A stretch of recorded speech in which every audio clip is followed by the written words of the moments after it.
Necesitamos tener una conciencia tranquila, de levantarnos en paz, dormirnos en paz, vivir en paz, porque si no tenemos paz, no podemos conocer a Dios. No podemos estar en su voluntad, porque la voluntad de Dios es: mi paz les dejo, mi paz les doy. No como el mundo la da, dijo Jesucristo. Por nada estén afanosos, sean conocidas vuestras peticiones delante de Dios con oración, ruego y súplica, y la paz de Dios, que sobrepasa todo entendimiento, guardará vuestros corazones y vuestros pensamientos en Cristo Jesús. ¿Por qué os afanáis por vuestra vida? Dijo Jesucristo: ¿qué comeré? ¿Qué vestiré? ¿A dónde dormiré? Cuando la vida no es comparable con lo que yo he hecho con todos ustedes. Entonces, si alguien pagó por nosotros en una cruz y dio su vida por nosotros, no solamente es para que dijeran, pues vamos camino al cielo y ya somos salvos y no voy a ir al infierno, sino para que viviéramos una vida en abundancia, para que descubriésemos el secreto de la felicidad, para que pudiéramos despertarnos, repito y enfatizo, con paz en nuestro corazón y con la absoluta seguridad de que el mal no nos sobrevendrá. Este salmo se enfoca principalmente en las dificultades y en los peligros de la vida. Se nos advierte en este salmo de que estamos rodeados de trampas. Por todos lados nos están acechando a todos trampas. Tú tienes personas que te quieren entrampar y yo tengo personas que me quieren entrampar. Tú tienes guerras que pelear y yo tengo que pelear mis guerras también. Tus guerras que tú estás peleando son también mis guerras que yo estoy peleando. Todos estamos en una batalla que se llama la batalla de la fe. Y cada uno de nosotros tenemos guerras, tenemos luchas, tenemos trampas, tenemos enemigos, tenemos obstáculos que vencer y cada uno de nosotros es responsable de su propia guerra. Podemos ayudar a los heridos de vez en cuando, podemos levantar a los soldados que han caído del caballo, porque ninguno está exento de eso, pero no podemos cargar a nadie. Podemos darle la mano a una persona y te ayudo y te levantas, pero no podemos, repito, cargar a nadie, porque perderíamos totalmente el rumbo y la dirección de nuestro camino en el reino de Dios. ¿Qué les quiero decir? Que si nosotros estamos demasiado preocupados, por ejemplo, mi hija, y ya tienes 2 semanas con tu hija aquí en la mente, y el pensamiento de cómo está tu hija te está impidiendo discipularte, impidiendo ir a visitar orfanatorios, impidiendo hacer la obra de Dios, tú ya te saliste del camino y le diste más importancia a tu hija, a tu hijo, a tu problema, que al reino de Dios. ¿Cuál es nuestra actitud, pues, que tenemos que tener? Padre, te encomiendo a mi hija, yo no puedo cambiarla. Yo no soy Dios para cambiar a nadie. Ninguno de nosotros podemos cambiar a nadie, ni a tu esposo, ni a tu esposa, ni a tu tío, ni a nuestros hijos. No somos Dios. Nuestra labor es: Señor, te lo pongo en tus manos, te la pongo en tus manos. Yo quiero seguir caminando contigo. Yo quiero seguir avanzando, aun cuando tengo esta mortificación y este dolor y esta tristeza, que no me impidan seguir caminando contigo. Porque esas cargas, entonces, es algo que te has puesto aquí arriba y que quieres llevar esa carga que no te corresponde a ti llevarla. Esto es un trabajo de Dios. Nuestra labor es orar por ellos, por nuestros seres queridos, por los problemas que tenemos, pero no podemos salirnos del camino de Dios. Dice la Biblia: bienaventurados los que tienen en Dios sus fuerzas. Nosotros no tenemos fuerzas, amados santos de Dios. No tenemos fuerzas propias, inherentes de nuestra alma, para poder decir: estoy fuerte y aguanto una muerte en mi familia, y aguanto este problema moral, y aguanto una pérdida de trabajo. No es cierto, no es cierto, no es cierto. Y esta es la razón por la cual tantas personas escapan en las drogas, escapan en el alcohol, escapan en el sexo, escapan por puertas falsas, por esta carencia de fuerzas, porque quieren en sus propias fuerzas enfrentar la vida. Y Dios quiere que entendamos: dichosos somos los que tenemos nuestras fuerzas en Dios. O sea, Señor, yo no tengo fuerzas esta mañana para levantarme y seguir viviendo para ti y seguir peleando con tantos problemas, con tantas vicisitudes. Señor, ¿y qué hago? Vengo a la palabra y chupo la palabra, memorizo la palabra, medito en la palabra, y es en la palabra donde encuentro mis fuerzas. Es la palabra la que me fortalece, es la palabra la que me sirve de medicina a mis huesos, es la palabra la que me vuelve otra vez a vivificar, a fortalecer. Y cuando yo hago este contacto con la palabra de Dios, conociendo a Dios, memorizándolo, haciendo sus promesas reales en mi vida, yo ya puedo enfrentarme a la vida. Pero ese valor que yo tengo para enfrentarme a la vida no es mío, viene de la palabra, viene de Dios. Fortaleceos en el Señor, dice en Efesios 6, y en el poder de su fuerza, porque nosotros no tenemos fuerzas, somos cobardes por naturaleza, todos los seres humanos, y necesitamos profundamente a Dios. Vamos pues a comenzar a estudiar brevemente este salmo. Y en primer lugar encontramos en los primeros 2 versículos lo que se conoce como confiar en Dios. La palabra fe, pistis en el griego, significa confiar en el hebreo también. Cuando alguien dice tengo fe, significa tengo confianza. Estoy totalmente dependiendo de esto. Entonces, lo primero que necesitamos entender es que esta confianza en Dios tampoco la tenemos nosotros. ¿De dónde viene esta confianza que necesitamos para comenzar a confiar en Dios? De la palabra de Dios. El que habita al abrigo del Altísimo morará bajo la sombra del Omnipotente. En el hebreo dice Yosef Beseter Elión Betshel Shaddai Yitlonan, que significa lo siguiente: el que vive cerca de Dios. El que hace su campamento cerca de Dios. El que en la mañana en su casa tiene su tienda, su tabernáculo ahí junto a tu cama donde tú te hincas y ahí te metes, ahí te escondes y ahí platicas con Dios, ahí lloras con Jesús, ahí le derramas tu alma a Jesús, ahí le cuentas tus problemas, ahí descargas todo lo que tu alma tiene. Las personas que viven esa vida, las que están morando, las que están acampando, las que cerca de Dios, esas personas serán protegidas por Dios. El que habita al abrigo del Altísimo morará bajo la sombra. Estarás bajo una sombra maravillosa, que es la sombra no solamente de Dios, sino que dice El Shaddai. Morarás bajo la sombra de El Shaddai, el todo suficiente. Esta palabra habitar, repito, Yashav significa acampar, vivir, morar. Abrigo es seter, lugar secreto. O sea que necesitamos, para poder estar seguros de que el mal no nos va a visitar, vivir cerca de Dios. La parte más importante de un creyente en esta vida no solamente es, ¿verdad?, que podamos nosotros venir a la iglesia. La parte más importante de un creyente es su vida secreta. ¿Qué haces cuando nadie te ve? ¿Qué haces cuando tú viajas solo y te metes a un hotel? ¿Qué programas, qué cambias en la televisión cuando nadie te ve? ¿Qué revistas compras cuando estás en China? No está ni tu papá, ni los hermanos, ni los pastores para verte. ¿Qué revistas compras por allá? La parte más importante y la que más le interesa a Dios es nuestra vida secreta. Cuando nosotros actuamos sin que nadie nos vea, la vida secreta. Y es en esa vida secreta principalmente lo que tú haces cuando nadie te ve, y yo también, lo que Dios ve y lo que depende de nuestro carácter. Porque si una persona tiene carácter verdaderamente y está siguiendo a Cristo, lo va a demostrar en su vida secreta. Esto está simbolizado aquí en el versículo 1 por la sombra del Omnipotente, que significa el lugar santísimo. Vayamos rápidamente al libro del Éxodo. Después del Génesis está el Éxodo, para que no se vayan cerca de Apocalipsis.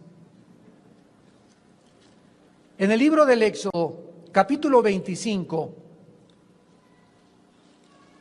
el Espíritu Santo nos revela ese lugar donde se escondía el sacerdote, el sumo sacerdote, donde se escondían los sacerdotes. O sea, al entrar a ese cuartito del tabernáculo que se llamaba el lugar santísimo, nadie los veía.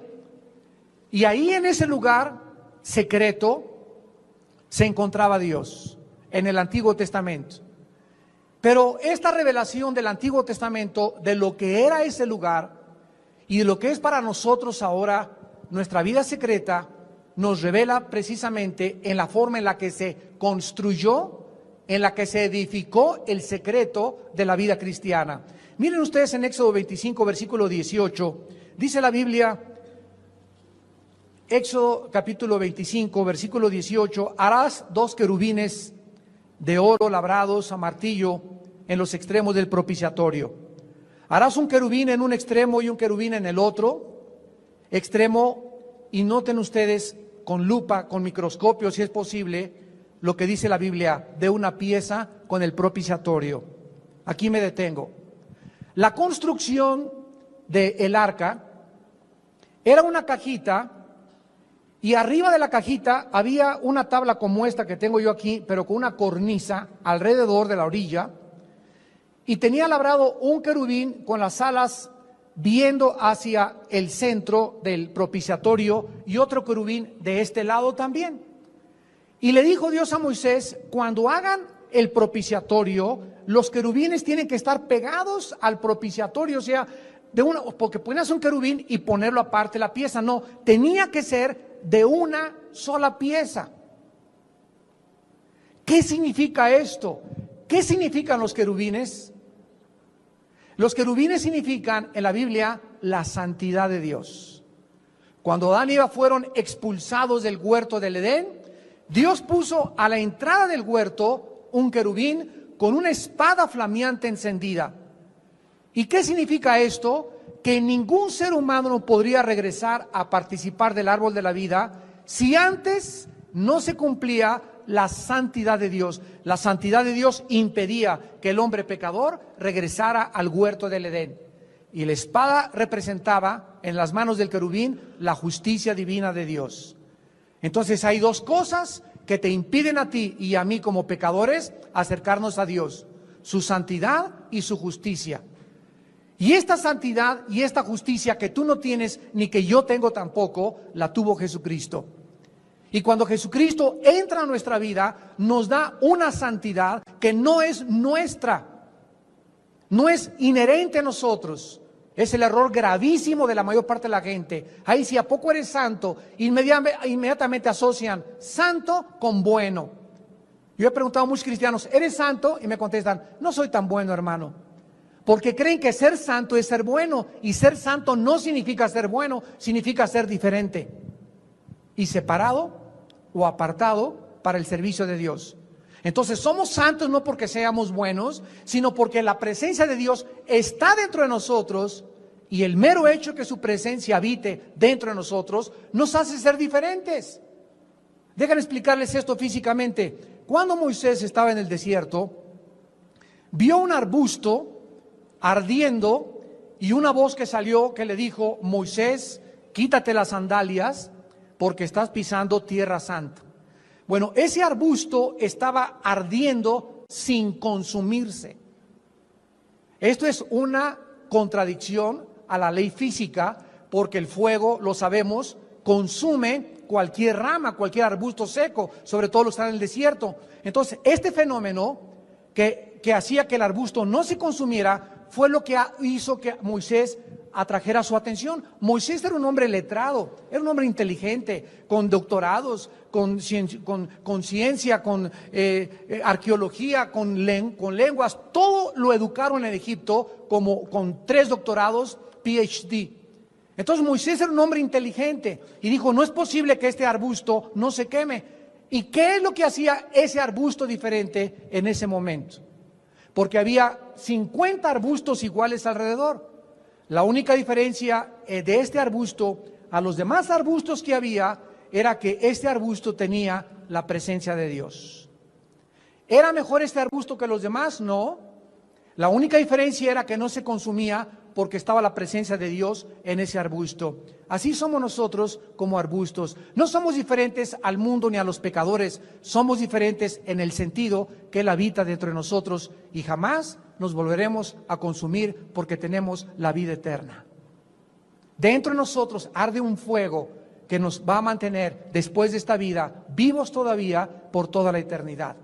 Entonces, esto es lo que significa, y regresamos aquí a Éxodo 25, donde dice en el versículo 19, de una pieza con el propiciatorio hará a los querubines. Muy bien, ¿qué significa esto? Que la santidad que representan los querubines y el propiciatorio que representa ¿qué cosa? Por favor, hermano, ustedes ya han estudiado teología o ya deben de saber teología y deben haber ya estudiado el tabernáculo. Tenemos un estudio completísimo del tabernáculo. El propiciatorio representa el sacrificio de Cristo, porque ahí era donde la sangre era vertida. Entonces, ¿qué estamos viendo aquí? Que la santidad y el sacrificio van de la mano.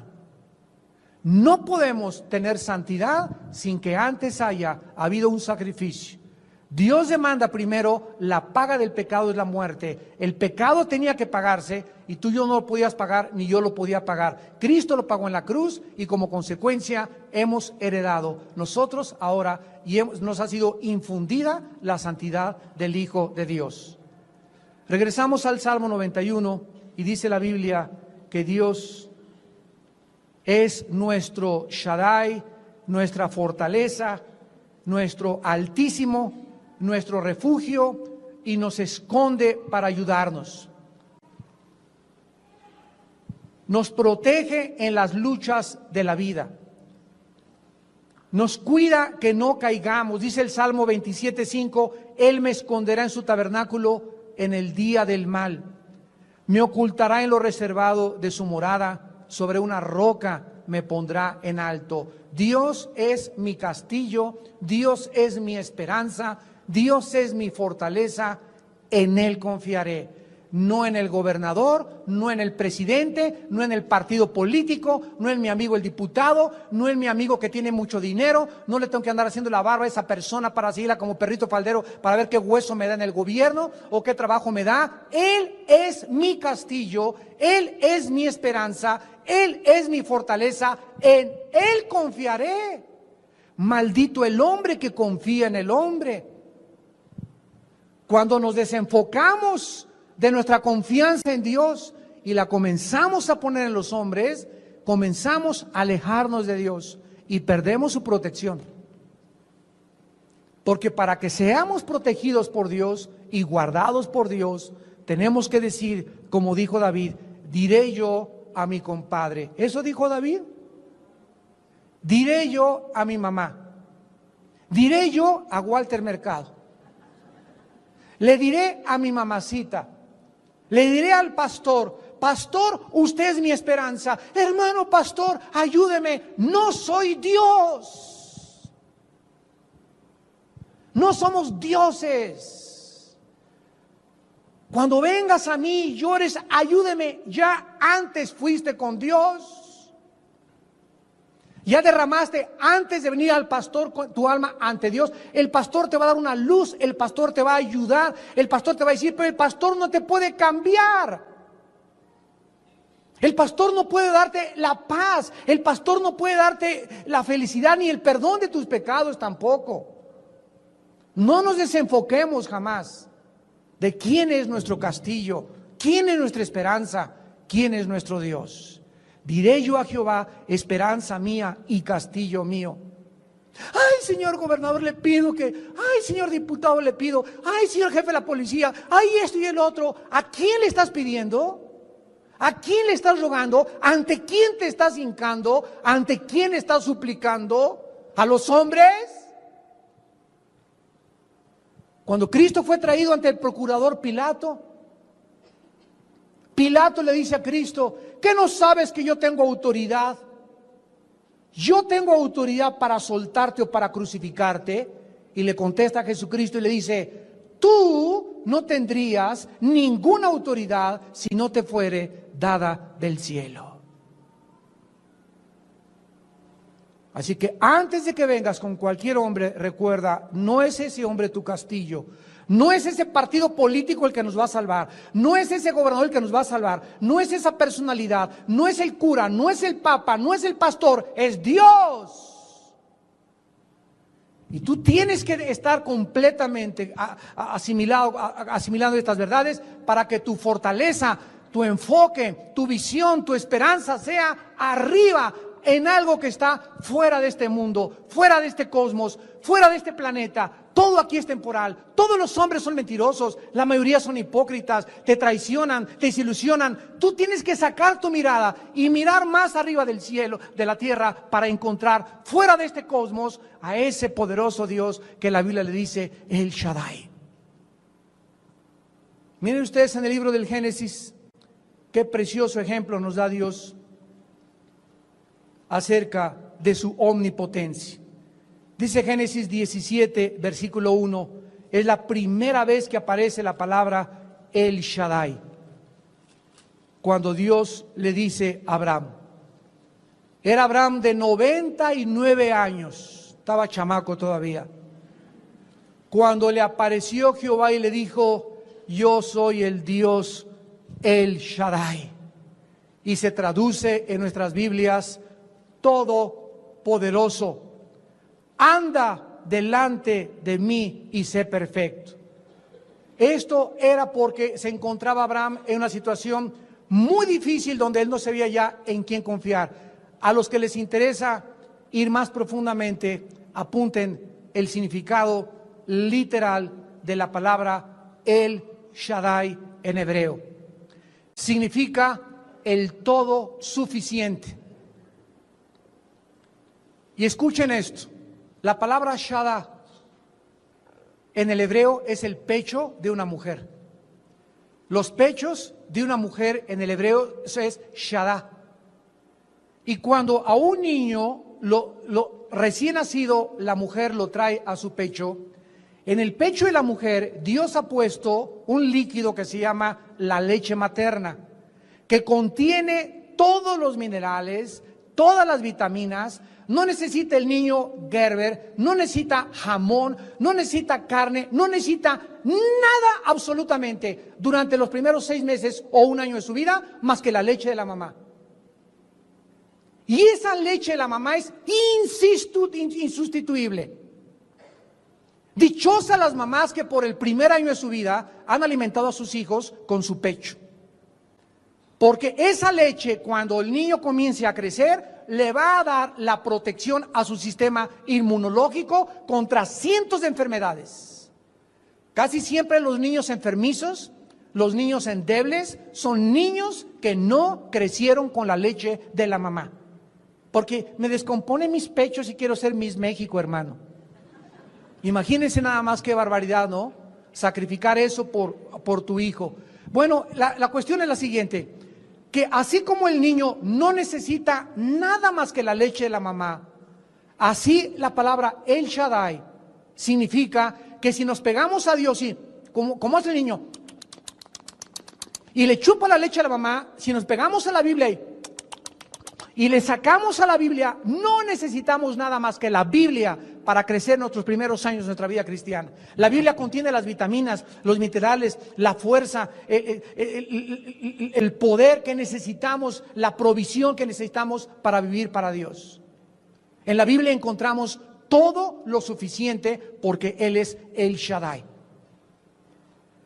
En el capítulo 28 de Génesis, versículo 3, vuelve Dios por segunda vez a revelarse, y estoy asociando estos nombres originales para que tengamos un concepto más profundo acerca de lo que significa morará bajo la sombra del Shaddai, del omnipotente. Dice en Génesis 28, versículo 3, y el Dios omnipotente, o sea, el Dios El Shaddai, el Dios todo suficiente, la leche que Él te da, ya cambió el significado, ¿verdad? La leche que Él te da el pecho del cual estás mamando de Dios, te bendiga, te fructifique, te multiplique y te haga multitud entre los pueblos. ¿Por qué vienen mis bendiciones? ¿Por ser bueno? No. ¿Por qué me multiplica Dios por ser bueno? No. Dios me bendice, Dios te bendice por vivir en la palabra. Por leer la palabra día y noche, por memorizarla día y noche. Los niños están memorizando en inglés, salmos enteros. Es que yo no tengo memoria de gallina. Tienes memoria de gallina porque jamás te ha interesado memorizar. Comienza a memorizar y vas a descubrir el potencial que tiene tu mente. Escúcheme, un niño de 6 años puede ya a los 6 años hablar 3 idiomas. A los 6 años de edad. Esa capacidad cerebral y de inteligencia tiene cualquier niño si tú lo entrenas 3 idiomas a los 6, 8 años de edad. Yo conozco niños de 12 años que hablan 5 idiomas. Pero mientras llegas a los 40, a los 50, a los 60, es más difícil porque nunca has querido memorizar. ¿Se me olvida? Pues repítelo en la noche, y repítelo en el camión, y repítelo en el café, y repítelo en la carretera, y repitiendo. El cerebro se hace como un globo. A un globo le echas agua y se hace así, y así, y así, y así. Pero si no le echas nada, estás seco como una pasa a tu cerebro. Porque no le echas nada. Nunca piensas en nada más que en Calimán.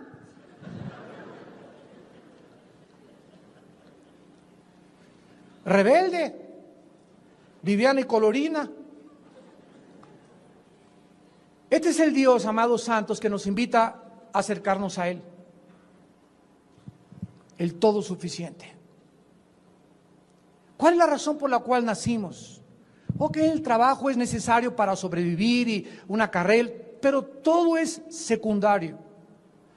Esta es la vida eterna, que te conozcan. Que te conozcan a ti y a Jesucristo, a quien tú has enviado. Juan 17:3. Esta es la vida eterna, conocer a Dios. Busquen el reino de Dios y su justicia. Mateo 6:33. Y todas las demás cosas, novio, esposo, carrera, salud, bienestar, universidad, trabajo, déjenme ocuparme de ustedes, mis niños, dice el Señor. Yo te crié, yo te formé en el vientre de tu madre, te he visto desde que tenías 1 año, 2 años, con qué te creciste, qué problemas tuviste, cuando fuiste huérfano, cuando nadie te quería, cuando te violaron. Yo he estado siempre contigo, dice el Señor. Acércate a mí y déjame a mí cuidarte.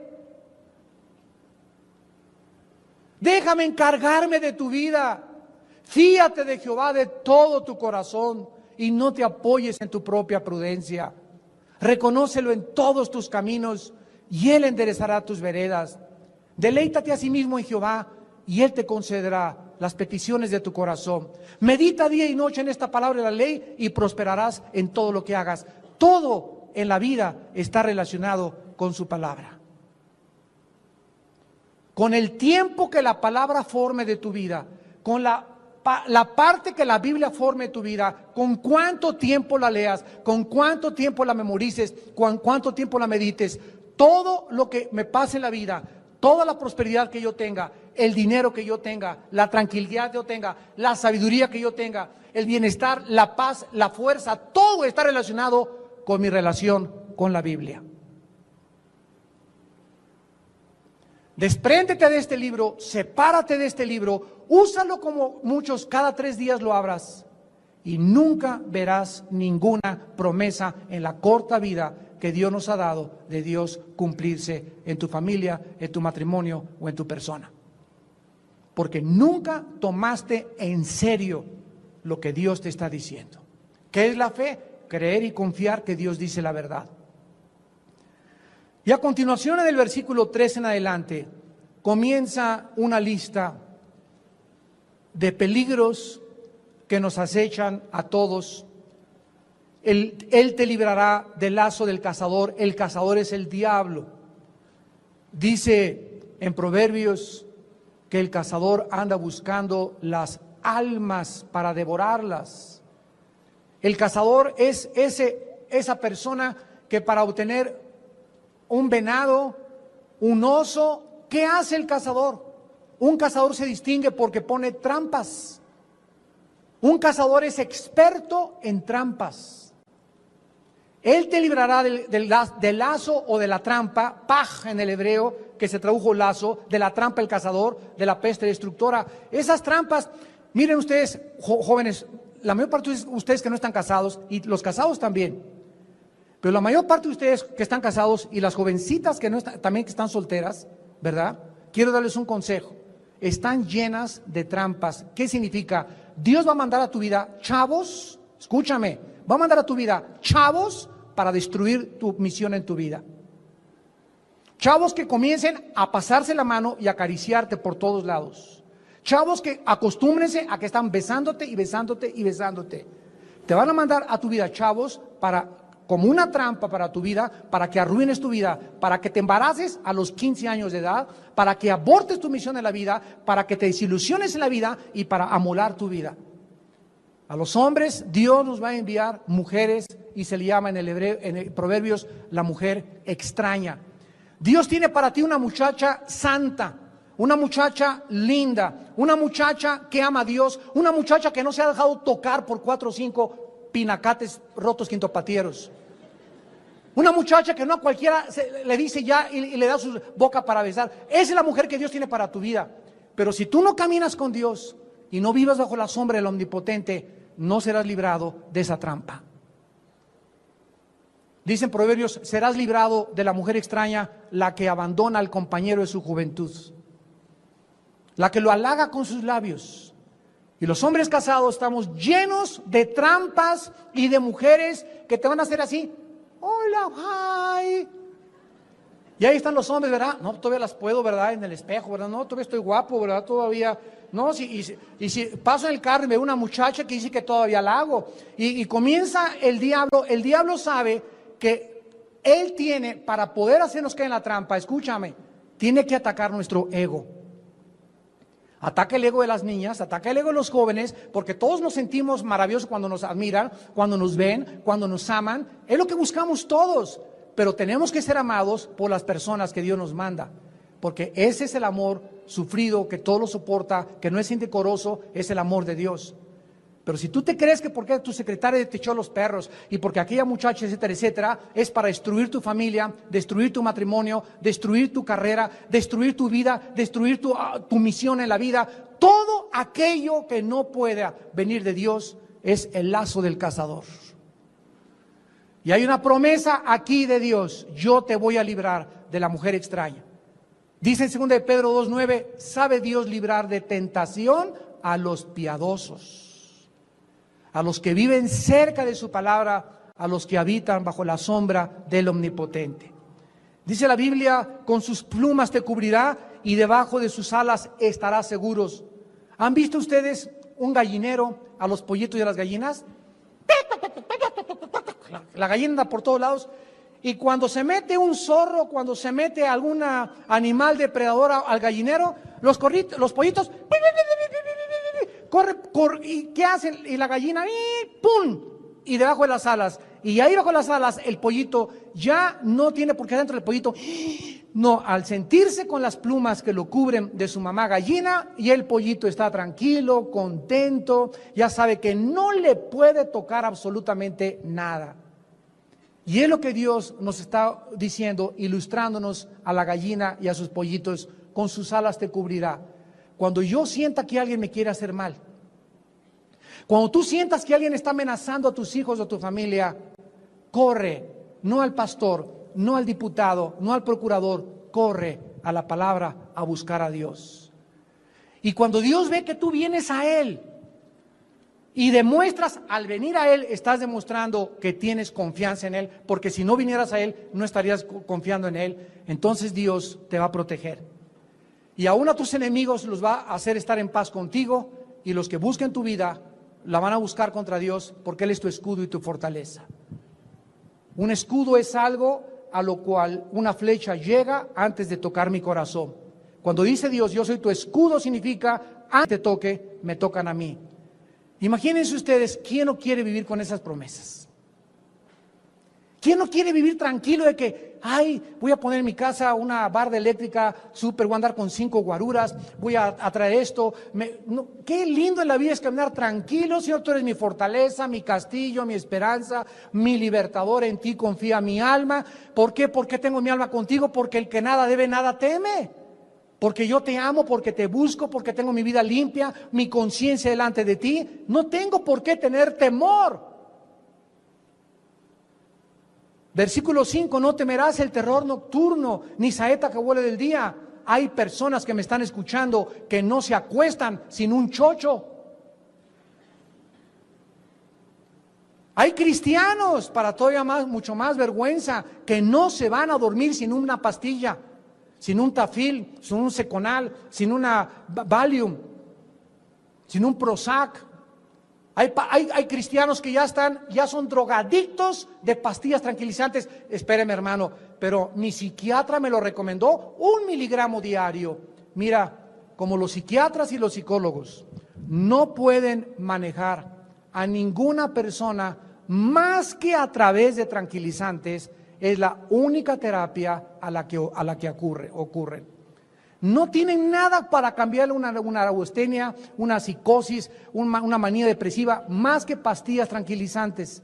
Y cuando tú comienzas a creer que porque estás bajo prescripción médica y un psiquiatra te está vigilando la cantidad de tranquilizantes que estás tomando, estás bien, quiero que sepas esto: a los 6 meses no va a ser 1 miligramo, van a ser 10 o 15 o 20 miligramos. Y cuando te des cuenta, eres una drogadicta, eres un drogadicto porque ya no puedes dormir sin tu chocho. Y Dios no quiere que nosotros nos hagamos esclavos de nada, ni que dependa de un trago para dormirme, o de un chocho, o de un bachichazo de mota, o de un pericazo, o de una piedra. Dios no quiere que nosotros dependamos de nada más que de Él. Y si tú estás en esto, tú tienes que ser librado de eso y escapar de eso, porque no es la voluntad de Dios para tu vida. Él no quiere que te acuestes temblando en la noche y la pesadilla, y Juan Diego se me aparecía a la 1 de la mañana. O sentí que me jalaban los pies, hermano, anoche. Dice la Biblia en el versículo 7, caerán a tu lado 1000 y 10,000 a tu diestra, mas a ti no llegará. Dios les prometió en Levítico capítulo 26 a su pueblo, versículo 8, esta promesa. Levítico 26, versículo 8. Escuchen qué preciosa promesa. 5 de vosotros perseguirán a 100, y 100 de vosotros perseguirán a 10,000, y vuestros enemigos caerán a filo de espada delante de vosotros. ¿Qué les está diciendo Dios? Cuando tú veas a tus enemigos y vayas al campo de batalla, Deuteronomio capítulo 20, y veas que son 10,000 y ustedes son solamente 100, nunca juzgues lo que ves, porque lo que se ve es temporal, lo que no se ve es eterno. Aquí abajo los militares juzgan y dicen, de acuerdo a la proporción de soldados, la tenemos perdida. No es con espada, no es con ejército, es con mi espíritu, dice el Señor. Si tú ves a 10,000, 100 de ustedes los echan a correr, porque no son ustedes los que van a pelear contra los 10,000, van a pelear contra mí, dice el Señor. Aleluya, gloria a Dios. ¿Alguien puede decir aleluya, gloria a Dios?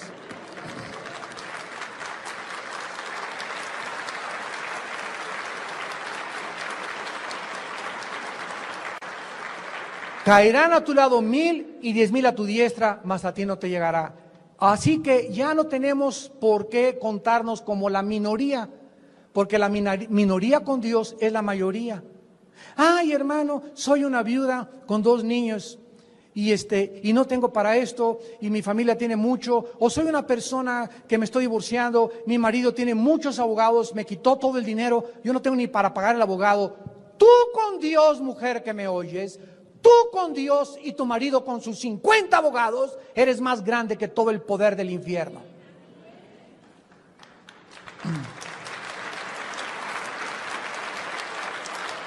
¿Qué tienes que hacer? Pastor, ayúdeme, mi marido me quiere mandar, me quiere quitar a mis hijos, no vengas conmigo.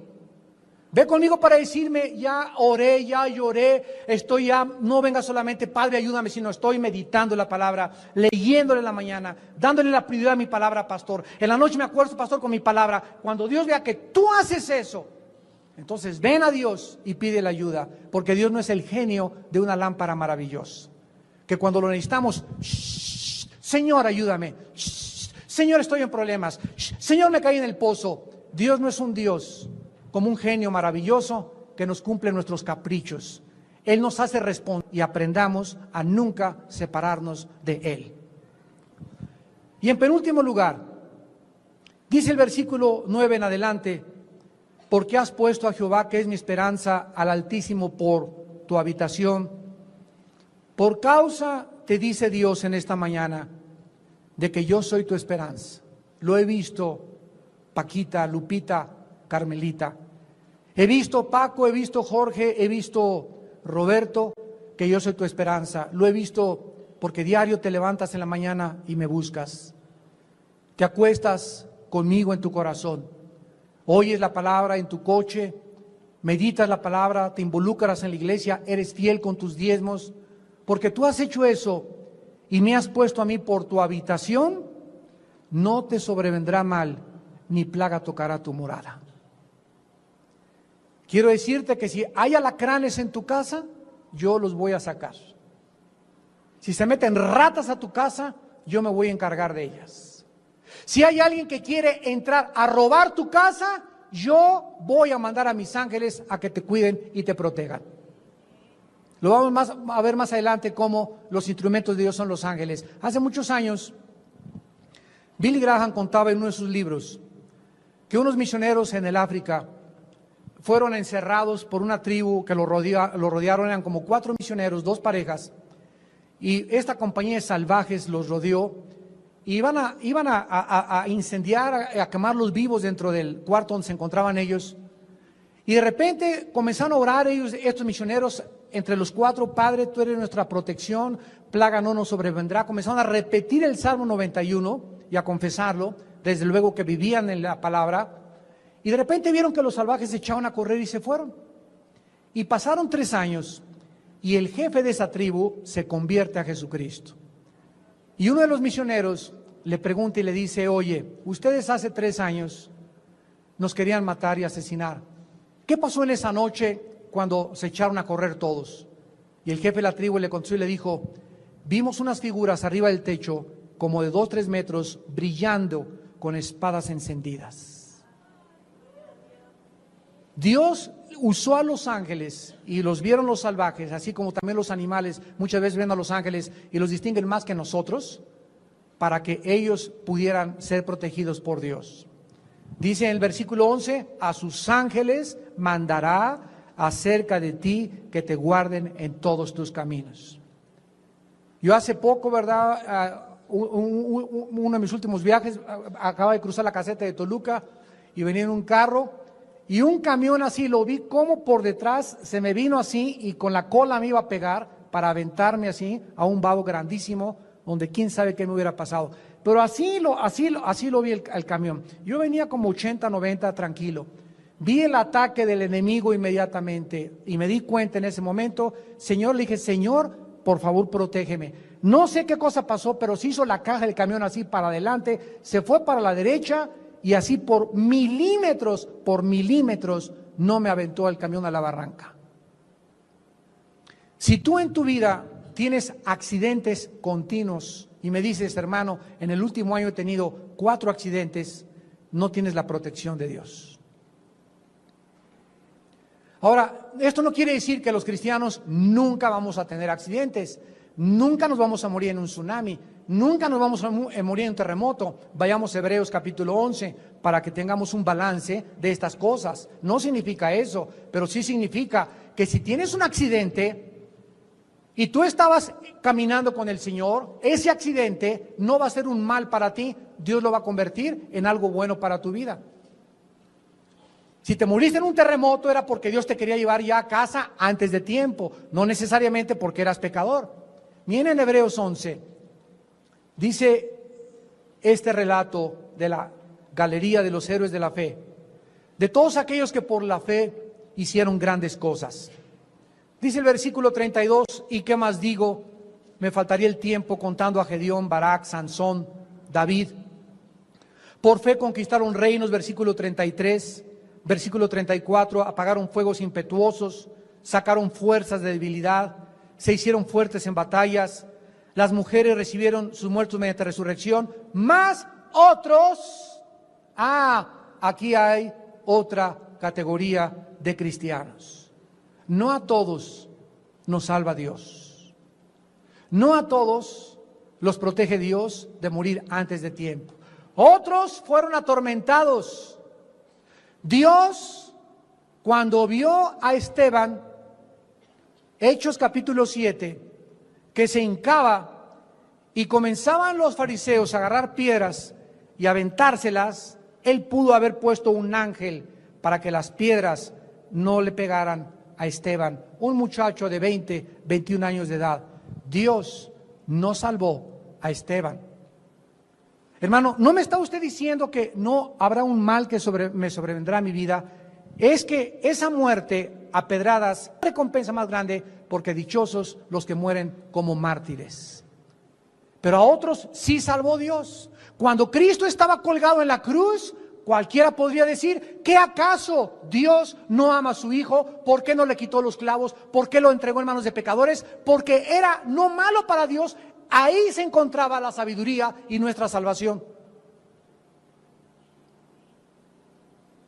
Mas otros experimentaron tormentos, versículo 36, otros experimentaron vituperios y azotes, fueron apedreados, aserrados, muertos a filos de espada, anduvieron de acá para allá, cubiertos de pieles de ovejas, angustiados y maltratados, de los cuales el mundo no era digno. De los cuales el mundo no era digno.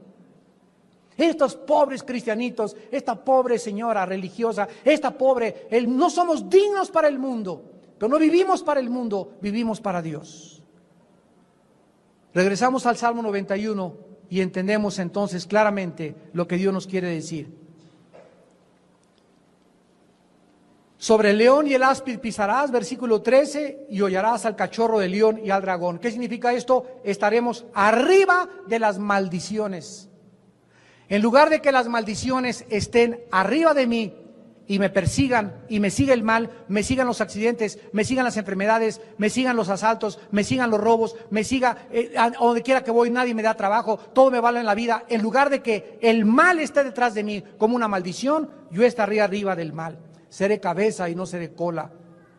Y es lo que Dios quiere que nosotros entendamos, que estemos arriba de nuestras circunstancias y no, ya no puedo con esto, ya no puedo con ello. Y la depresión te apachurra, y el desánimo te apachurra, y la ansiedad te apachurra. Y en lugar de que todas estas maldiciones estén arriba de ti y te estén apachurrando cada día más, tú estás arriba. Depresión, te tengo debajo de mis pies. Ansiedad, te tengo debajo de mis pies porque soy más que victorioso, más que victoriosa.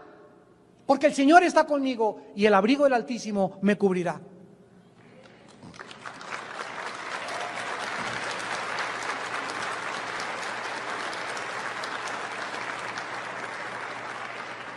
Y finalmente, versículo 14, por cuanto en mí ha puesto su amor, yo también lo libraré.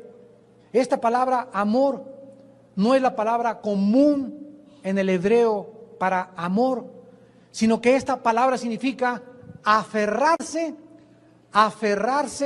agarrarse apasionadamente. Por cuanto te has agarrado de mí, por cuanto te has aferrado de mí, por cuanto me has puesto por tu sombra, por tu habitación, yo también te libraré. Te pondré en alto, por cuanto has conocido mi nombre, me invocarás y te responderé y estaré contigo. ¿Cuándo? ¿Cuándo? Ustedes saben que el dramatismo más grande del alma humana es la angustia. ¿Cuántas veces yo he caído de rodillas? Señor, ya no puedo. Ya no puedo con este problema, ya no puedo con esta preocupación. Te embarga una angustia dentro de ti en la que tú sabes, comienzas a dudar de Dios. Sí, así es. Comienzas a pensar, Señor, realmente estás conmigo, realmente tus promesas son fieles. Entonces, ¿por qué estas cosas están sucediendo? Y vienen 1001 pensamientos a nuestra imaginación. Y es precisamente en ese momento de angustia, de duda, de desaliento, donde lo descubrimos a Dios. Donde no dejamos que revoloteen todos estos pensamientos, sino que caemos de rodillas y lloramos delante de Dios. Derramamos nuestra alma delante de Dios. Y es en esa angustia, en ese dolor que tenemos, en esa desesperación, en ese desánimo y dudas que embargan nuestra alma continuamente, es ahí, en ese momento donde Dios me dice, ahí estoy contigo. Y cuando termines de llorar y cuando termines de derramarme todo lo que tú me has dicho, te vas a sentir con una fuerza para seguir viviendo que no es natural. Va a haber una paz que va a embargar tu vida, que te va a decir, estoy al control, sigue viviendo para mí, yo me encargo de tu problema. Pero esa angustia no va a durar en tu vida, ni se va a volver en algo crónico, porque entonces entraríamos en la desesperación. Y estamos perseguidos en todo, pero ¿no qué? No angustiados. Estamos todos con problemas rodeados, pero no desesperados. Para que llegue un cristiano a la desesperación y a una angustia de 4 o 5 días, es porque ese cristiano ha abandonado este libro. Porque no has querido ser consolado, no es porque Dios no exista. Tú no quieres que Dios te consuele, porque estás llore y llore y llore. Y ya tienes 5 días y no buscas a Dios. No vienes a Él, no buscas los salmos, algo va a darte consuelo. Entonces, ¿cómo esperas ese consuelo? Mamacita, consuéleme. Pastor, ore por mí. Sácame el chamuco que tengo por acá. Y comienzas a creer que es una varita mágica que la noche a la mañana ya se te va a quitar todos tus problemas y tus angustias. Y Él te va a librar cuando Él sea tu sombra, cuando tú habites cerca de Él, cuando le digas a Él, esperanza mía, castillo mío, mi Dios, en quien confiaré.